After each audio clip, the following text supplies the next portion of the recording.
right. So we are live on YouTube. Um, my husband just left, so you probably caught that. But yes, we are here for the Knowing and Growing Your Leadership Voice webinar.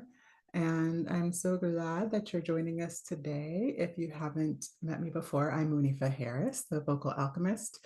And I love to help people to have more confidence in their voice and in their vision and expressing their vision with full impact. So we're going to talk about a few things that people who don't feel that they know and grow their leadership voice and are in that process, that what can possibly be going on and how do you get to know your leadership voice. Those are the topics of the day. Let's see if I can easily share my presentation. It looks like I can share the window.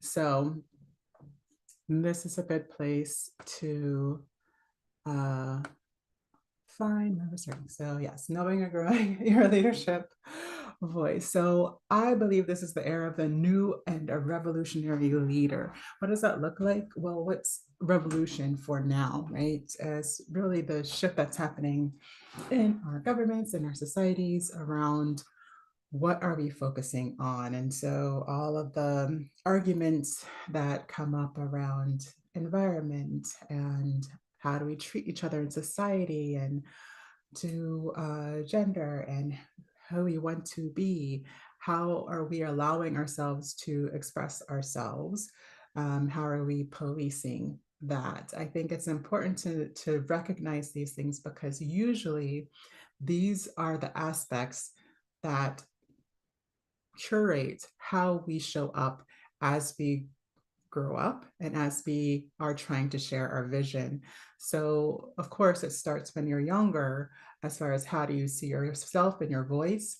And if you know you're not a central voice, or you know you're not somebody who's here to override everybody's ideas, it kind of can look like you might not feel like you're a leader because in the past it's mostly looked like A-type leaders who are raw, raw, raw, and give all the energy, right? And they're just like really hyped.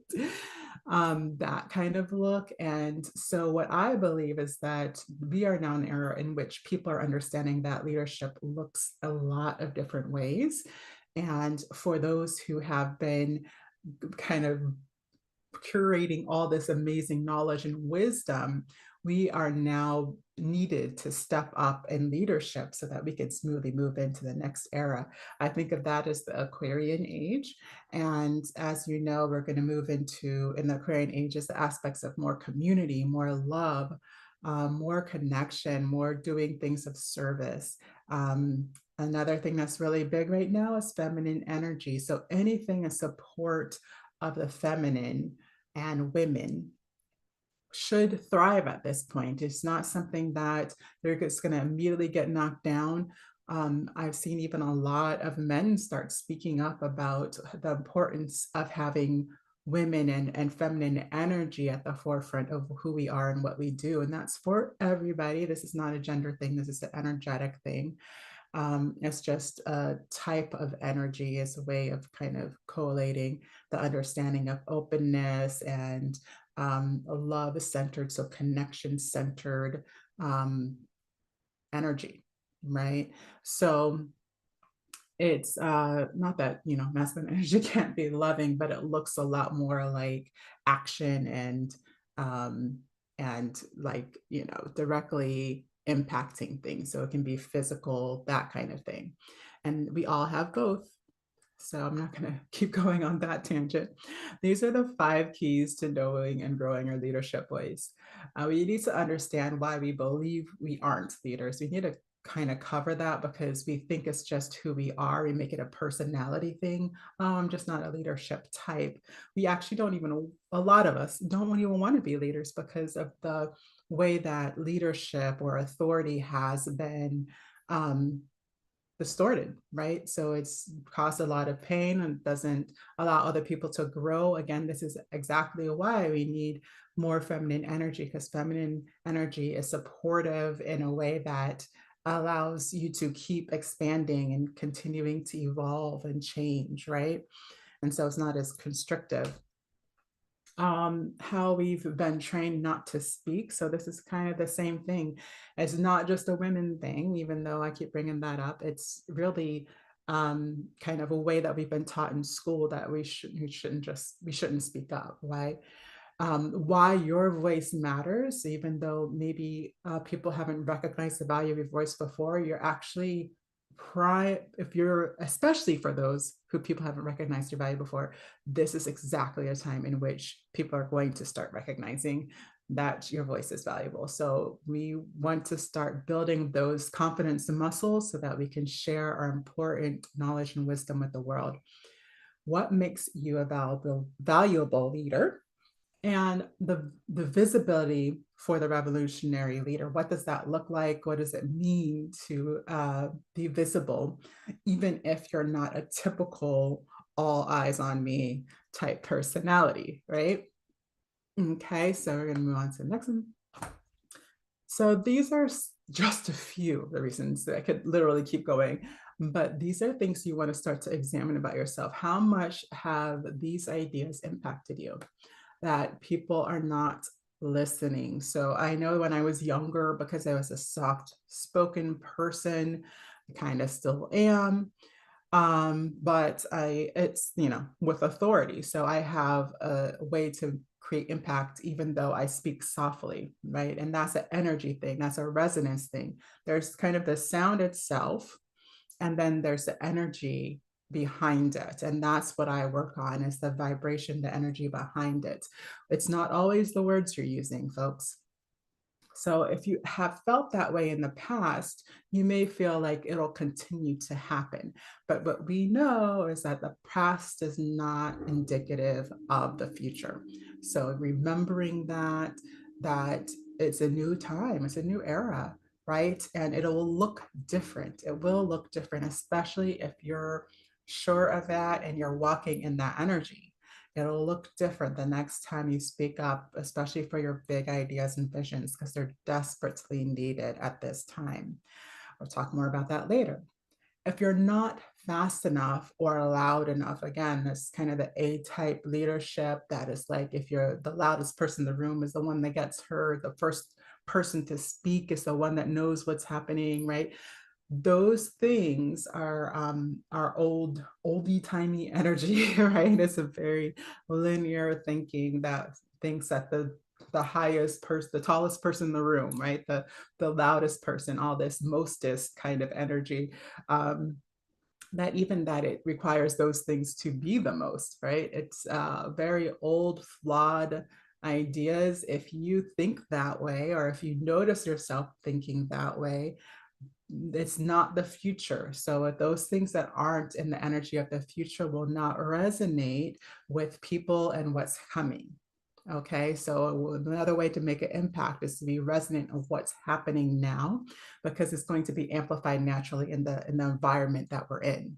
Okay, if you are at any marginalized point of society's category, so women, anybody who's LGBTQ, BIPOC, BIPOC, right? So if you are, that's Black, Indigenous, people of color, for those who don't know, poor, low, middle class, if you may not be the prettiest person in the room, all of these things are kind of either we have ascribed them to ourselves, or we've just noticed the reactions of society to people who aren't those typically central figures, right?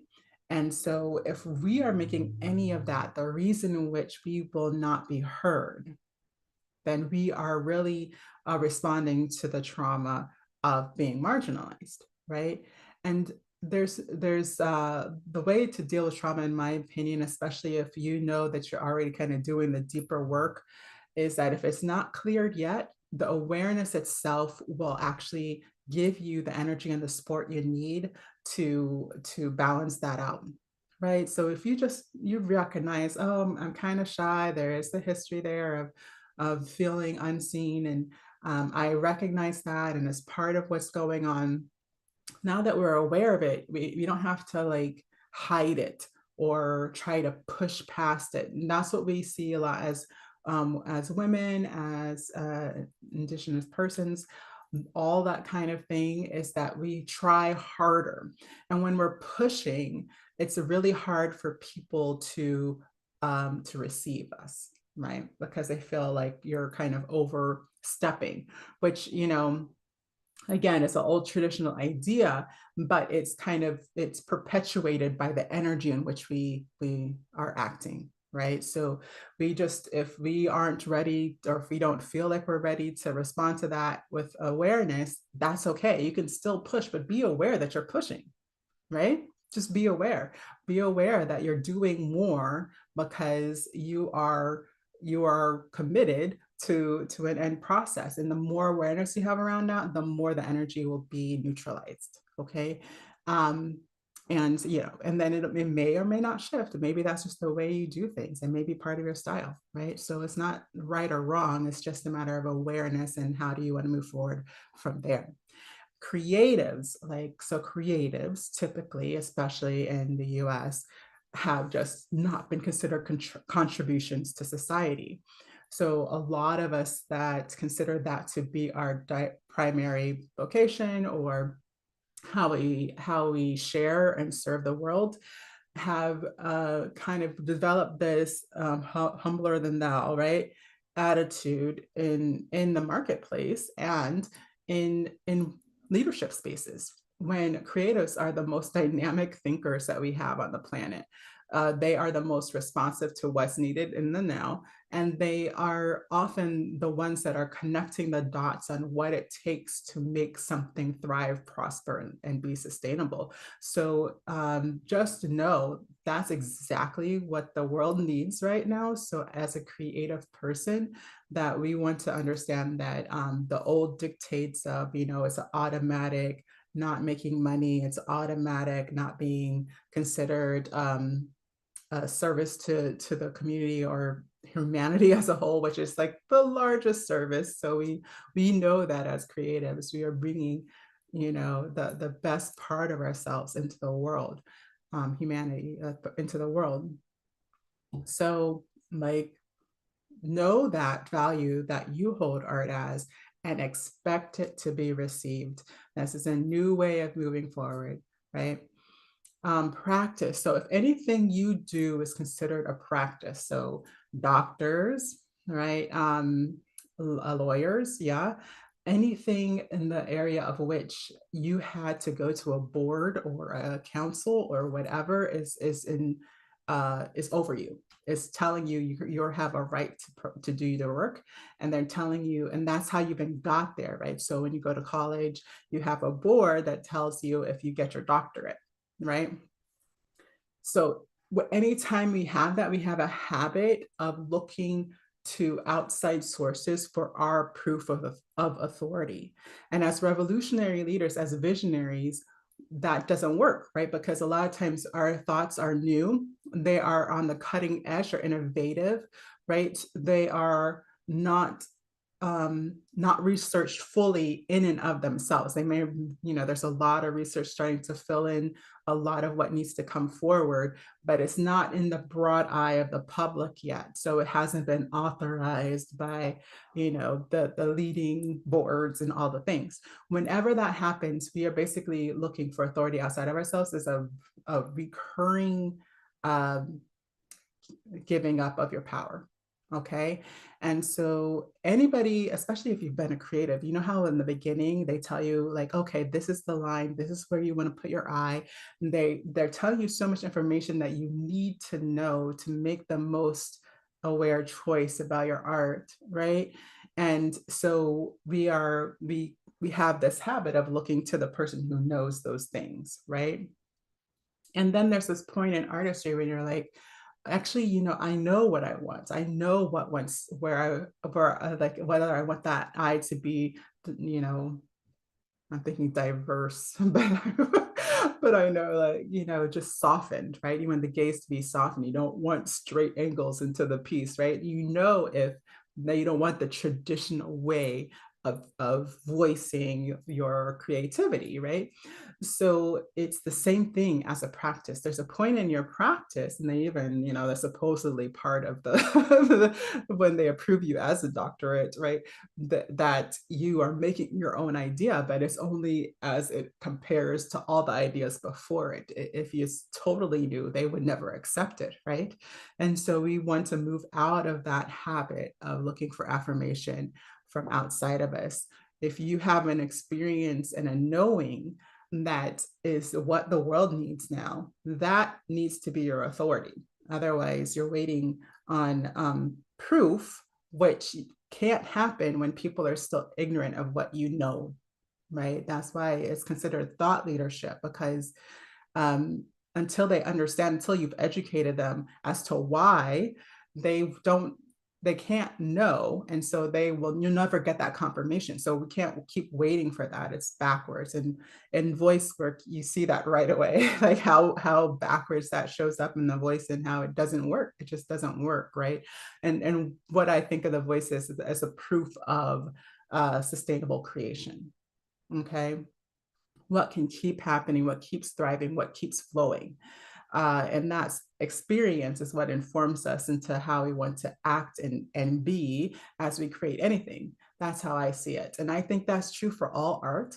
By the way, if you have an art that you have explored and developed, I highly recommend you trying that out. Okay.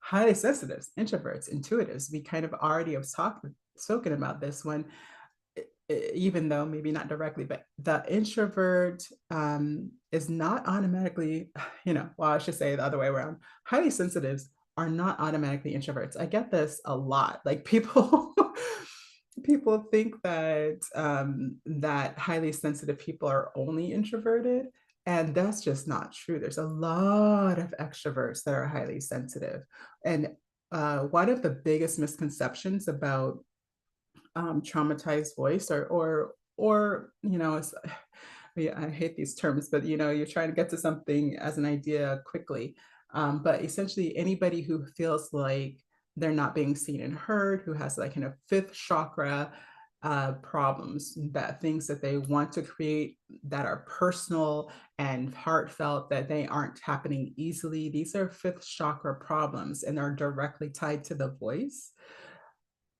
Extroverts tend to show this by over talking, again, pushing, being energetically pushy, demanding, and a little needy, as needing attention, needing more ears to hear them.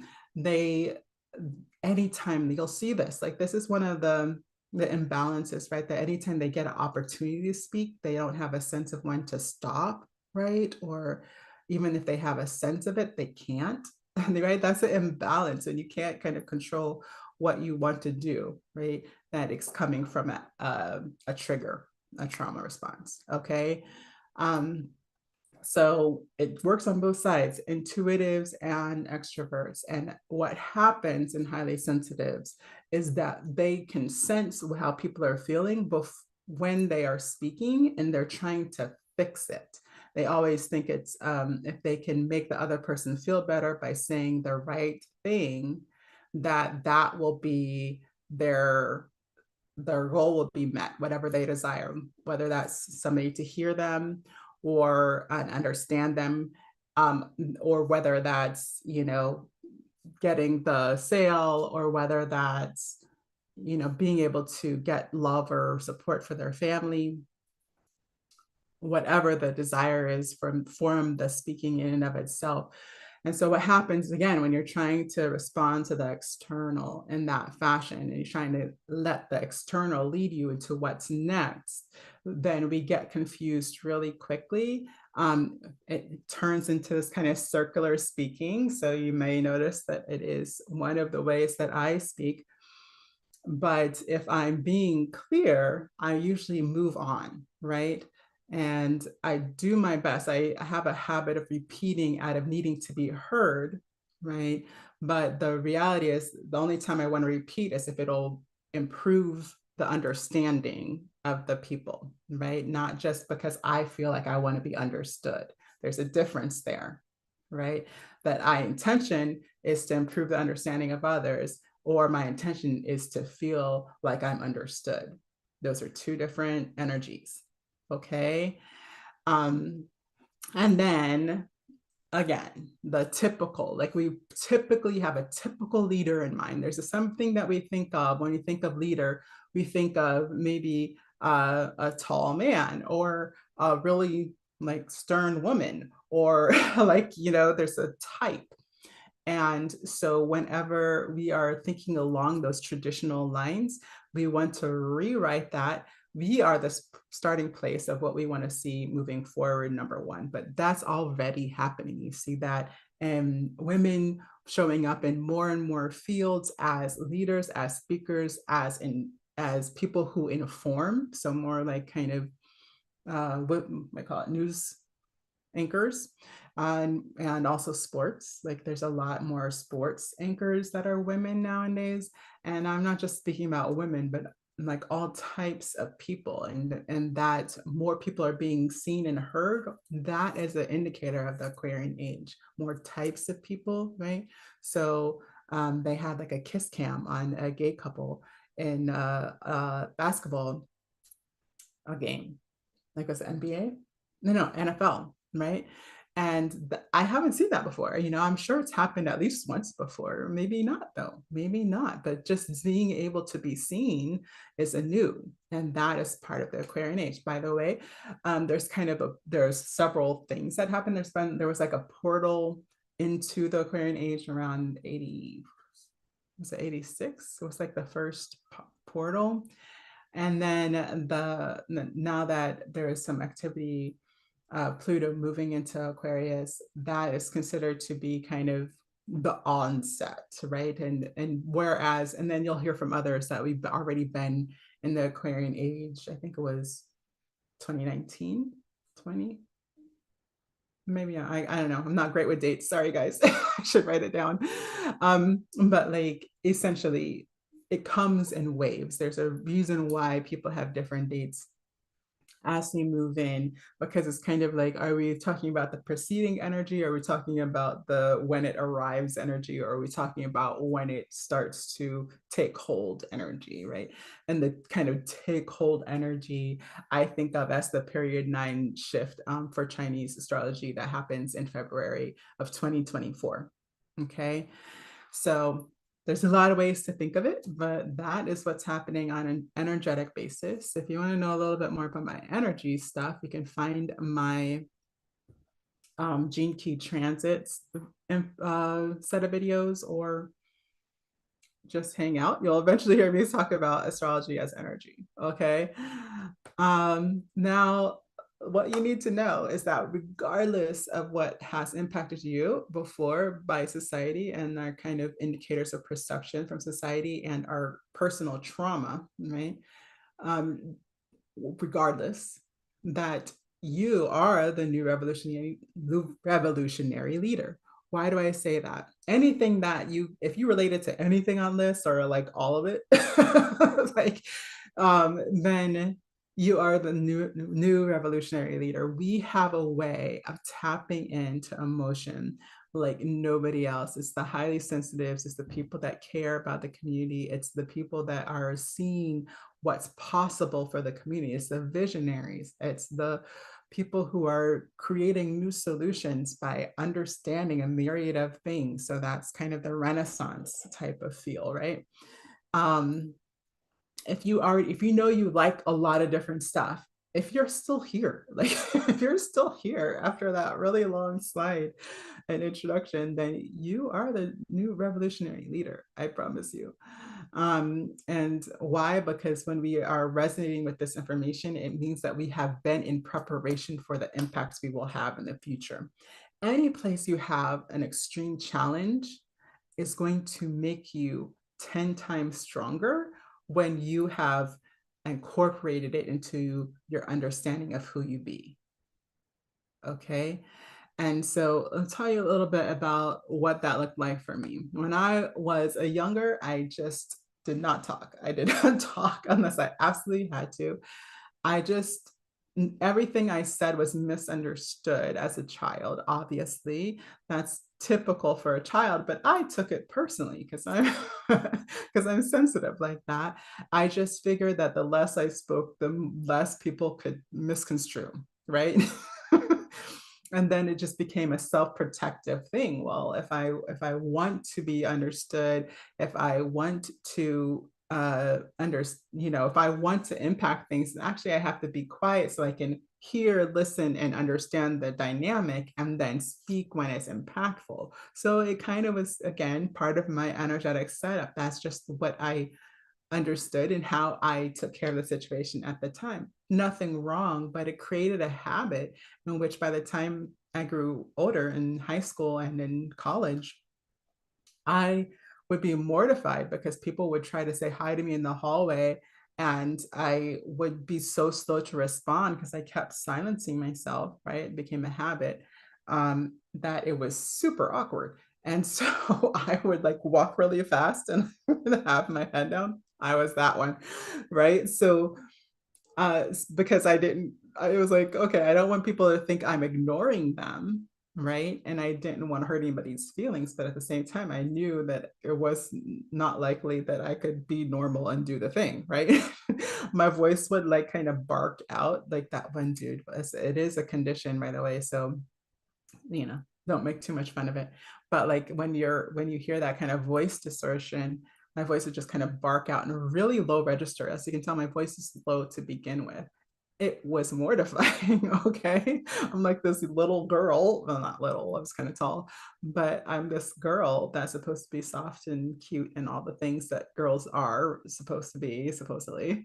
And I'm just like barking out in this low register, hi, right? Like it's just weird. Anyways, it took me, uh, that's what made me interested in learning how to control my voice. That's what I wanted to know. I loved music, so it became the way in which I figured it out. I decided to take voice lessons, and that's when I realized that there was a direct connection between my singing voice and my speaking voice. And by the time I graduated, I was already starting to practice my singing by speaking and my speaking by singing. It was informing me in both directions, and it just became this tool set of how to influence through my voice.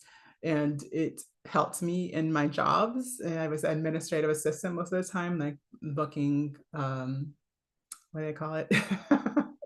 When you go to the doctor. So I would book appointments and that kind of thing. And, helping people not freak out was kind of my job, right? And then I decided to be heard. This is an important step, like what it took, right? Knowing myself, learning what myself and my voice look like, right? Realizing as I was practicing that how it was happening, how my voice could be impactful when it wasn't, being clear on that, right?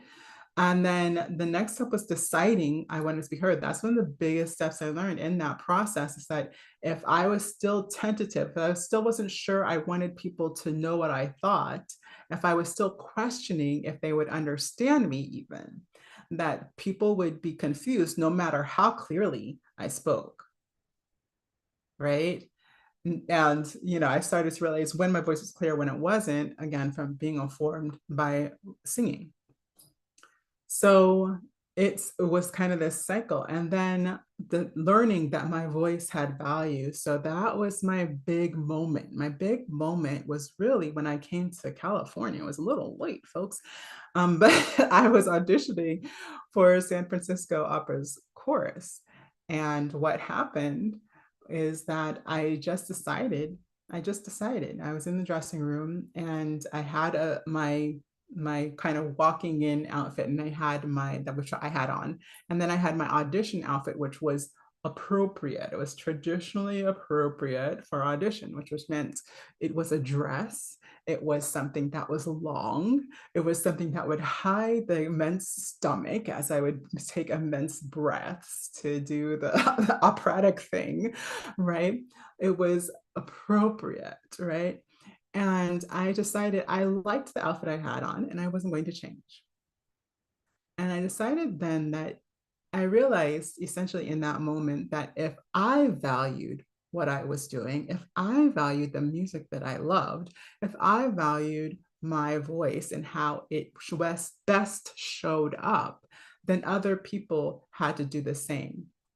I actually had, in my opinion, a very successful audition, just not for chorus, right? It was probably more successful if they were hiring for some kind of like small soloist part. And and then after that, people started calling me, right? It's so interesting because before that, I used to think nobody's going to hire me. I'm not professional enough. I'm not operatic enough, right? And then as soon as I had that shift within me, people started recommending me for jobs that didn't even know me. I was new to California and I had decided that meant that I wasn't going to get hired easily.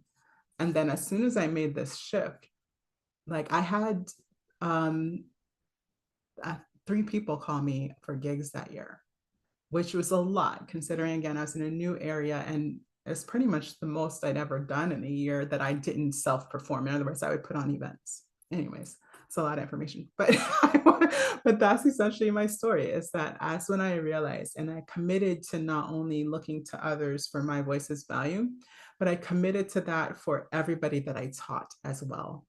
That I would not value people by how successfully they developed their voice.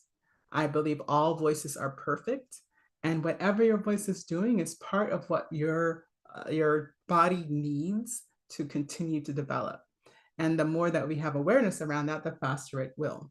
Okay. And that's the practice. The Oman's vocal resonance method is that practice of bringing awareness to your vocal process. Okay. And it's not singing, by the way. I always have to tell people that it's not singing. It's not about singing. It's about being conscious about your vocal production. And those first 4 steps are highly valuable.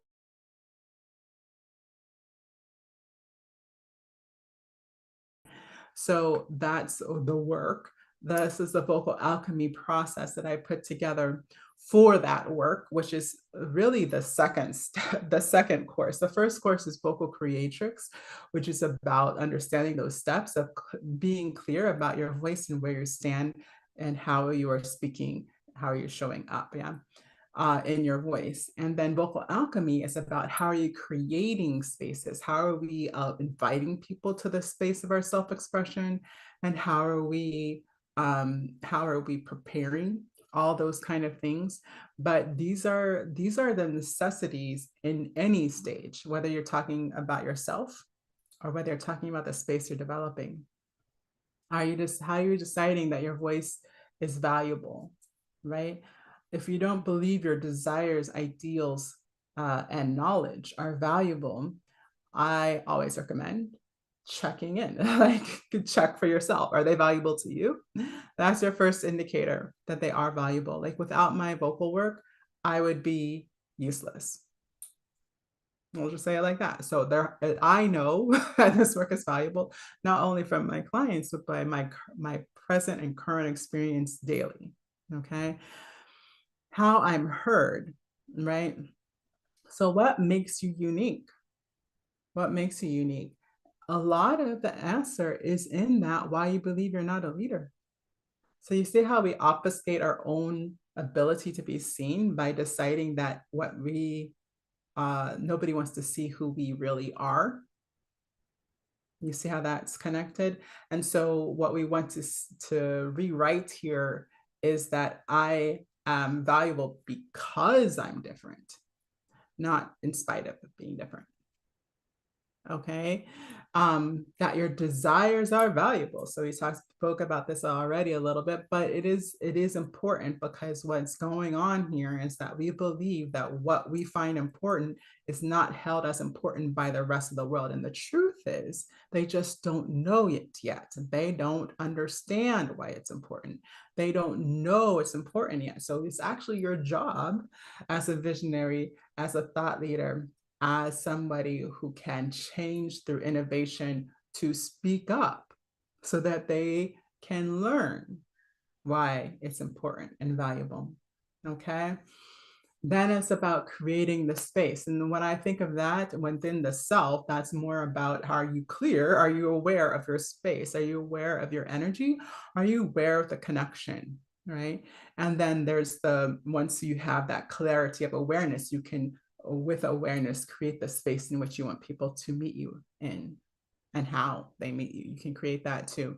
And so, and then what they get to experience in that space, right? So that's the process of transmutation. Most of us are in transformative work. We are transforming people and understanding of themselves. We're transforming how we do things with others, how we connect to others, how we build systems. We're transforming. You can, everybody is in some form of transformation, transportation, if they are desiring to speak up, everybody, because that's the whole point. That's the whole point, is that when you speak, things will change.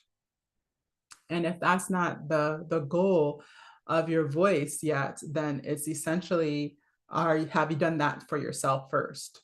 So a lot of times we're trying to lead others before we have activated ourselves through our voice.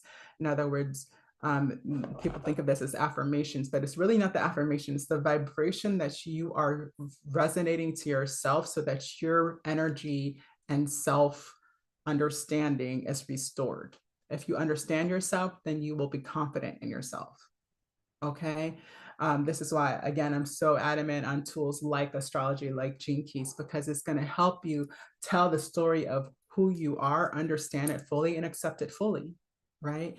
And so it doesn't mean that you just listen to whatever the astrology says, but it does mean that you explore what it means to you and the truths that show up in your life and experience. So if you're not doing that in some way, shape, or form, I just think astrology is a really cool, fun, and thousands of years of wisdom around who people are. Right. So even if you don't believe directly in the assignment that you have, it's going to tell you the types of energies that show up in people. Right. And so the more you understand that, the more you can recognize when you are acting in that energy, the more you know yourself. Okay. So that's why I think that's important. And then preparing the space. Preparing the space is important because it is the only form of control you'll ever have. Otherwise, anything that you do is is moment oriented. In other words, it's whether you're present or not, which is, a pretty powerful source of energy, right? You can make a big impact in that way. But if you want to have a certain energy, if you want to be clear on the effect of that energy, if you want to um, have an understanding of what the possibilities are, you must prepare. Okay. And preparing yourself is part of preparing, and preparing your space and how people are entering into that space is part of preparing. And then the showing upness is the nowness. This is the nowness of being showed, right? So something like this, and when I'm speaking live, is the showing up. And in that showing up, how are we most present? How do we keep or continue and sustain presence? How do we affect others without losing our own power? I find this a lot. Anytime, that's where I kind of, my preference isn't for that push, right? For speaking and personality, because what happens is that it takes you off your center and it depletes your energy and your power. The power and the effectiveness actually gets depleted in the efforting of assuming the direction in which the energy is going. Number one, it's a deeper concept that I could get into here, but mostly you think you know how to um, how to make people listen, and it's usually some facsimile of what we have been taught in the A type, male leadership rah rah version, right? And it's most likely it could be, but most likely is not your style of leadership. Right? Otherwise, you'd want to do it, right? That's the aversion. Your body's already telling you that's not me, right? So, what is you? That's the energy you want to be stepping into when you are speaking. And we do a practice of that also within the Oman's vocal resonance method. So you can check that out too. Those things are what's important about being strong in your leadership and your voice, right? So if you haven't seen the quiz, I have to put the thing in the comments later. So I'll put the link in the comments. It's called the Discover Your Leadership Voice Quiz. It's going to basically ask you a bunch of questions as to what it would be like if you thought of yourself as a singer. What would be the environment that you would like? And what it's going to point out to you is how you need to be supported, because different environments support us, different rooms, different spaces support us in different ways. So what that allows is for us to know how we want to be supported whenever we're showing up in our voice. It takes extra energy, extra support, especially if you're highly sensitive or introverted or intuitive, because you're running a ton of energy if you're any of those things and you're showing up in a leadership voice. And a lot of people don't talk about this. It's not the same, right? Because if you're used to processing a lot of energy, then it's going to be even more intense. If you aren't used to processing a lot of energy, a lot of introverts like do their best not to, all right? And a lot of intuitives, right? They build their boundary things and all that kind of thing, which I think there's a kind of a better way to perceive that. But in effect, you still want to have a cognizance of your energy body, but you don't need to lock people out and that kind of thing, right? There's a better way. And what the importance of that essentially is that we are sharing our leadership voice in a way that is supportive and sustainable for us. Otherwise, you'll never do it again, especially if you're like introverted. And that's the truth. Even if you make one successful crack at it, you just won't show up again, right? So what makes you an unlikely leader? Remember that is your leadership voice because it's what defines you and your experience that you're bringing to the thought leadership, okay?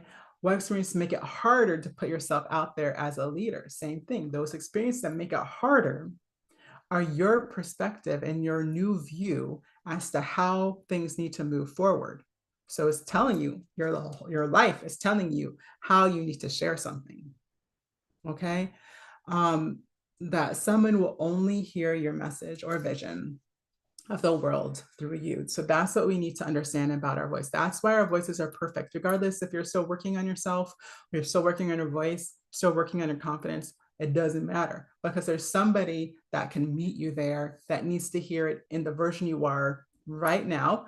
Now, if you know you need to do some work, like I think of voice as something that you need to restore yourself first before you just go out there and start sharing, because then it just depletes and then you don't even know how to restore yourself before or afterward, right? So preparing is restoring before, and afterward is how we are taking care of ourselves, how are we supporting ourselves afterward. Again, when you're running a lot of energy, you have to be clear in how you're taking care of yourself and how you're supporting that. So yes, the new revolutionary leader is, I love Gary Vee.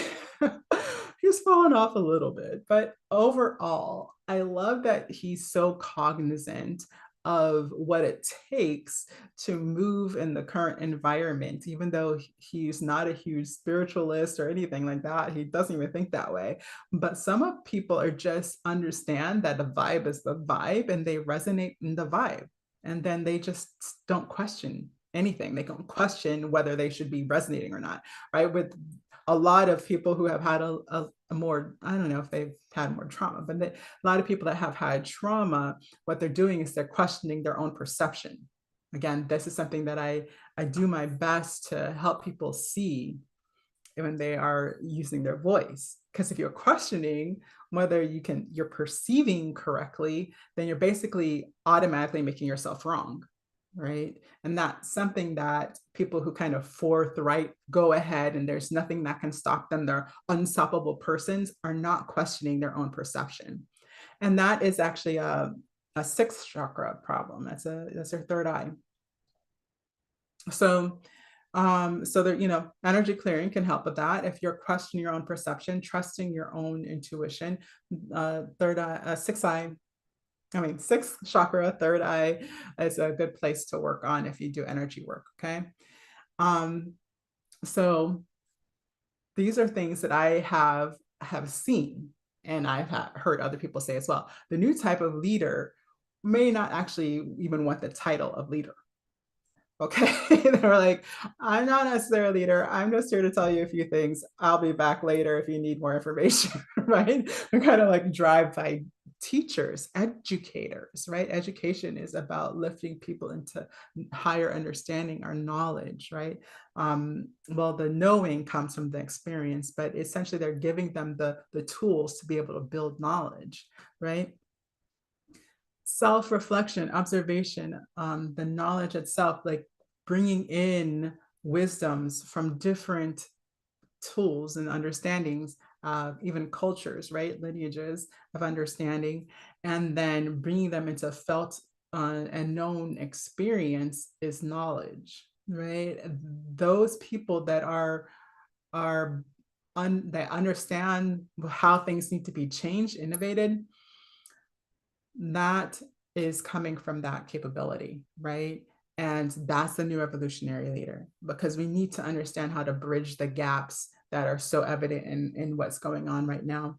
And as things fall down, we have to build bridges so that we can stay connected, stay in tune, and stay in a flow moving forward. And the less we are taking care of ourselves and restoring our voices and our ability to speak up, and actually speaking up and talking about our work and our innovation, the less we do that, the more society, governments, everybody is going to have a problem.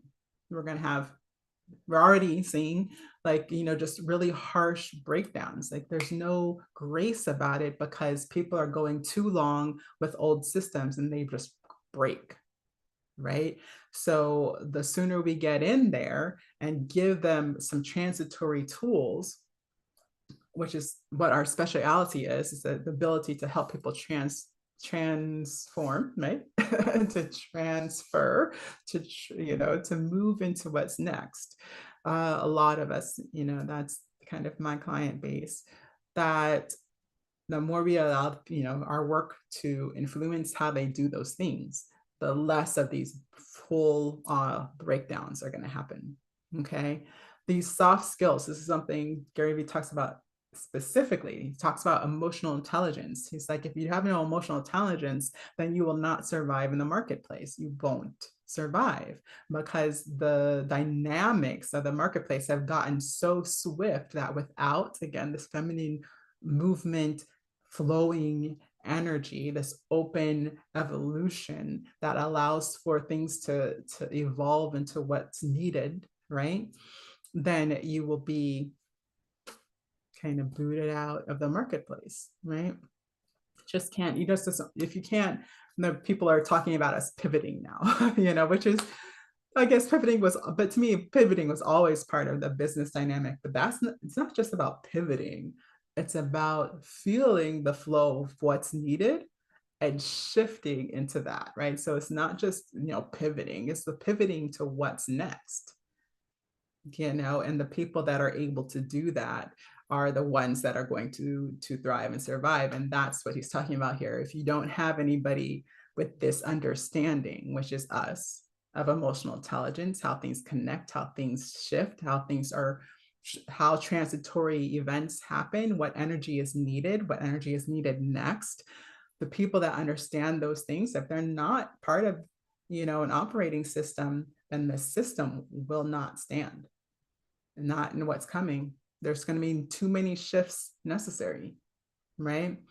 So this is something we have to understand as the new revolutionary leader, is that people won't know it all the time yet. We spoke about this a little bit in the beginning, but this is a quote from Jared Bull, who used to do some consulting, but now he primarily works for corporate and has a corporate consulting kind of philosophy that he's developing through new mentorship. But still, like, he has a ton of knowledge about this stuff of being the new revolutionary leader in corporate environments. Okay.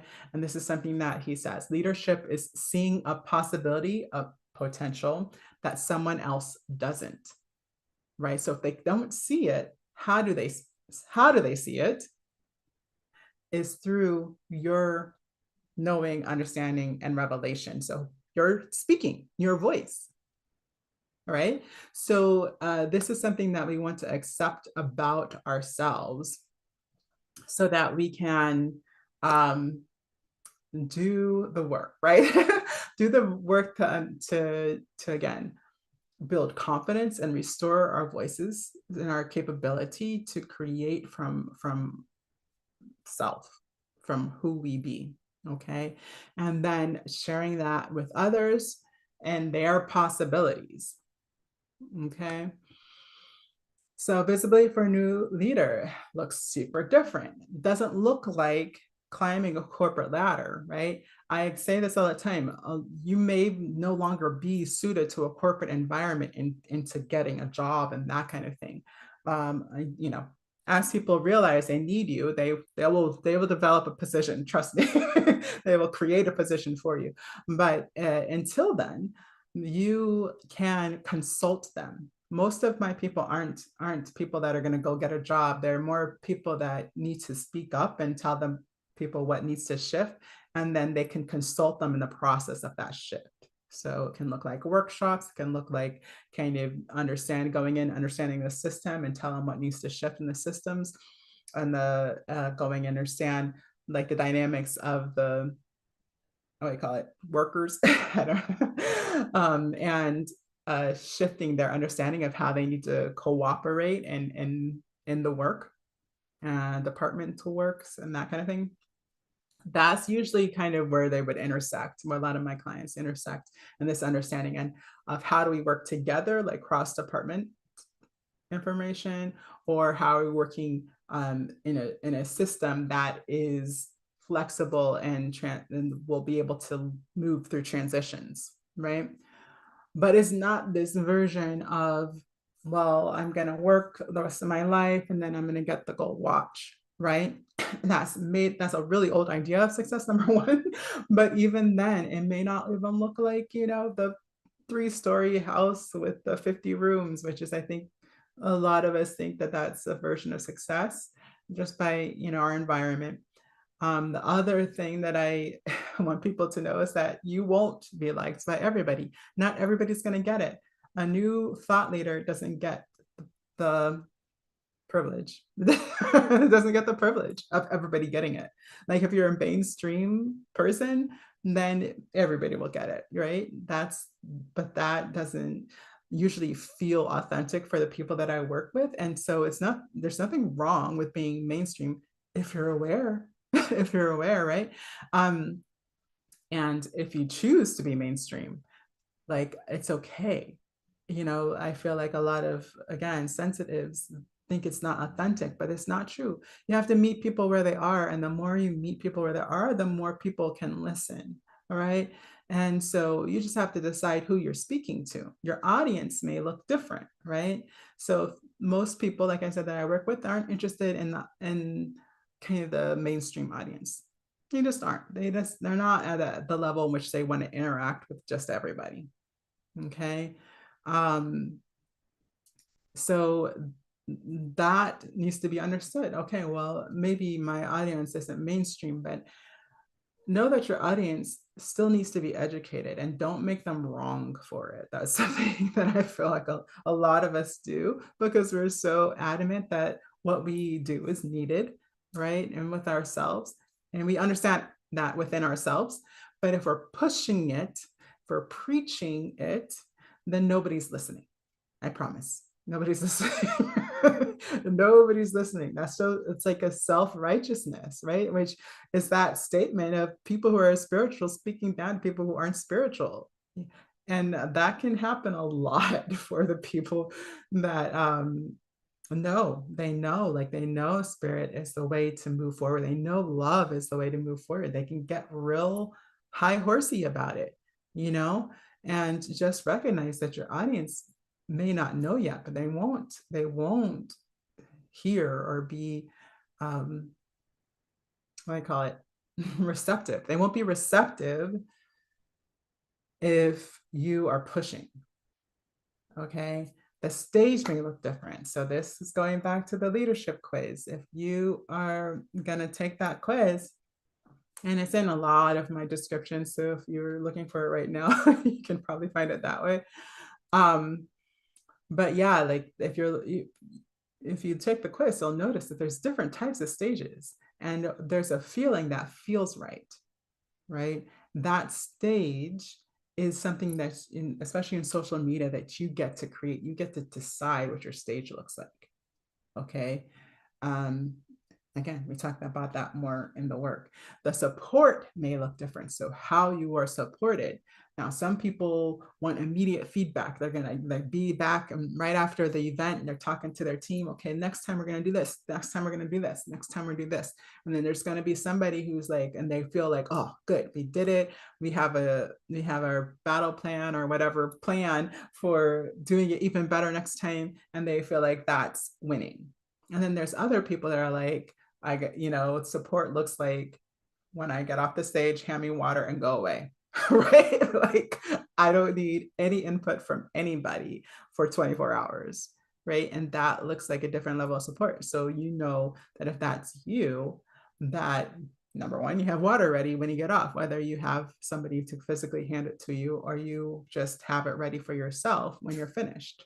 Right.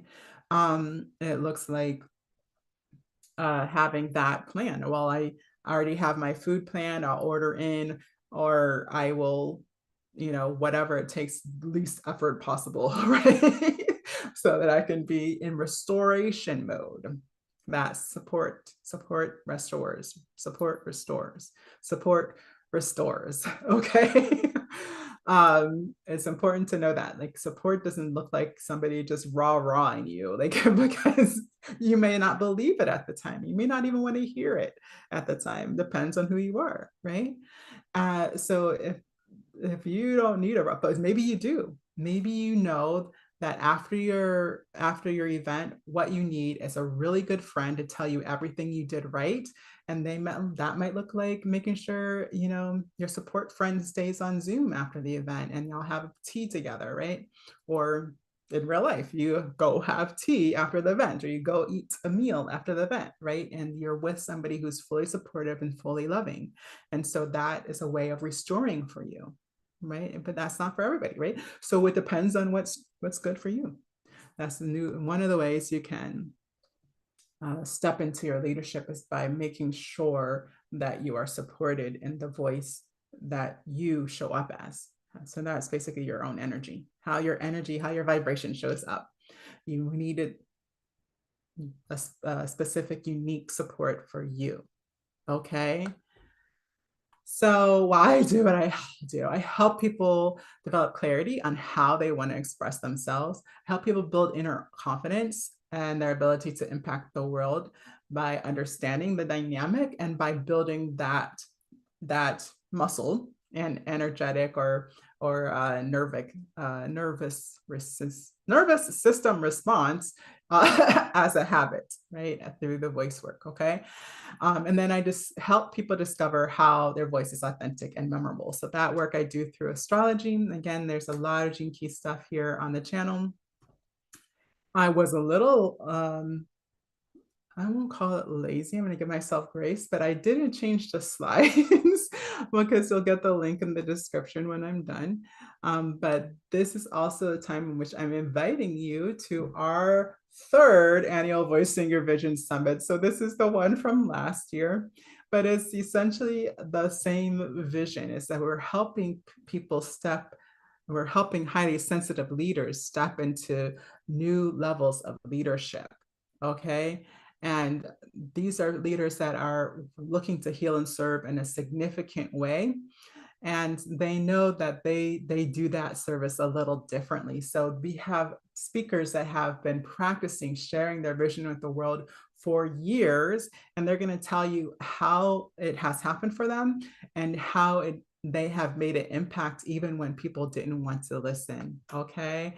So thank you so much for joining me on the Knowing and Growing Your Leadership Voice webinar.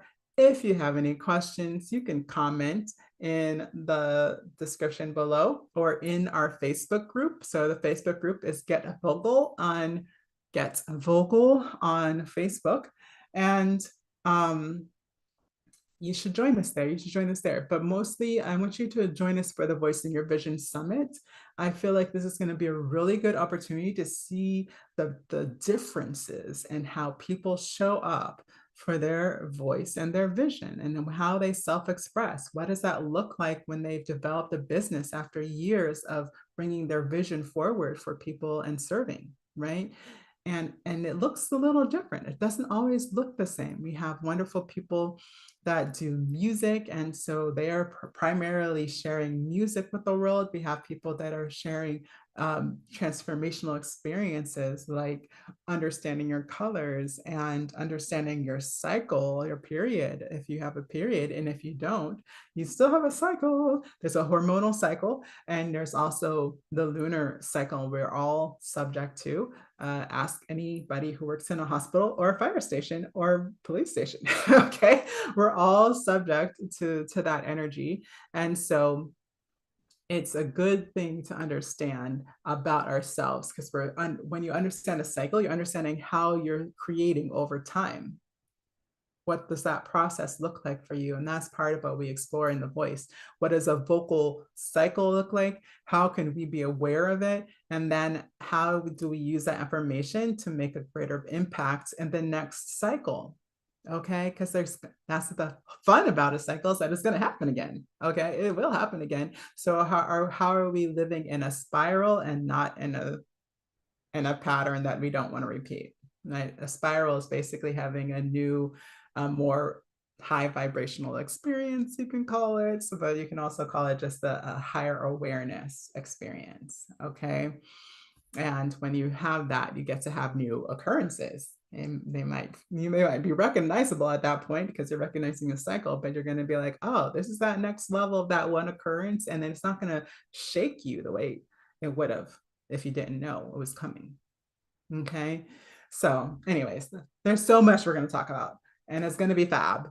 And I highly recommend that you sign up and register. Okay.